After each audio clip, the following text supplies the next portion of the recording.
Hong Kong's asset values are plunging, driving a rise in foreclosures for 2 consecutive quarters as banks move to recover missed mortgage payments. Here to expand on this, we are joined by Colin Galloway from the Urban Land Institute and Oscar Chan from JLL Hong Kong. Why are asset values dropping so markedly in Hong Kong?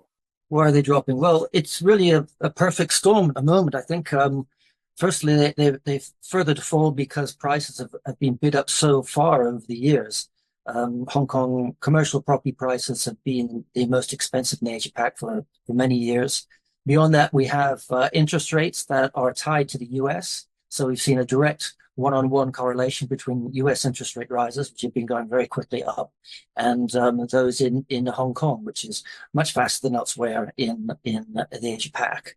So the pain has been greater as a result of those two factors. And there have been other factors too. So greater supply coming in, there's weak occupancy, and you name it, it's one thing after another. I think mainly because of the high interest rate in Hong Kong. For commercial investment property, the interest rate will be up to 6%. And also, of course, another factor is the rent is dropping as well. So means that the rent every month cannot cover the interest, which makes a lot of defaults and which makes the value drops as well. What is being done to mitigate the rise in foreclosures? Well, there's not much that can be done as such, and it's a market-driven process, right? So it's not as if the government can really do very much. Although the government has been, in the guise of the Hong Kong Monetary Authority, pressurizing banks to clean up their books, because the banks have been relatively slow to take action. They don't want to capsize the boat and to set off a wave of foreclosures or property price declines. So they've been kicking the can down the road and waiting and hoping for property prices to rebound, as have the asset owners at the same time.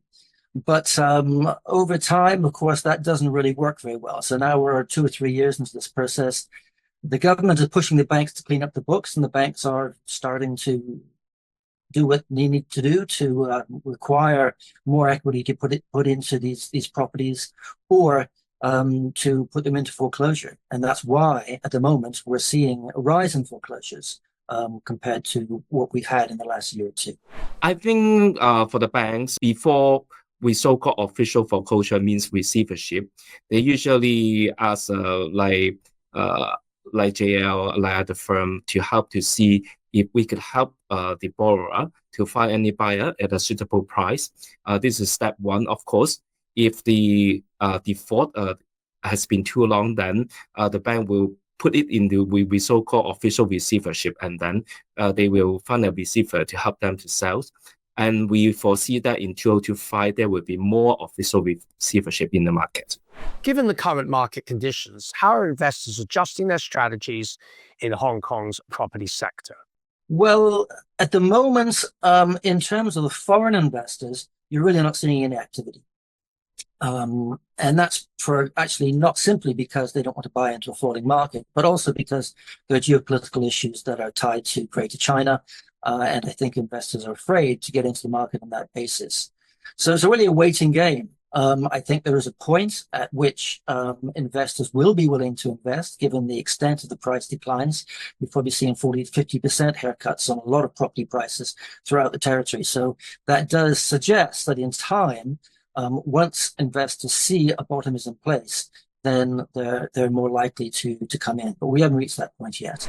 I think they are more cautious because once again, though the interest rate is dropping, but it's in a very slow paces, and then they will looking for high returns. So they are very picky unless the property got a very attractive return, or otherwise they will just wait and see. Thank you very much for your insights today, Colin and Oscar.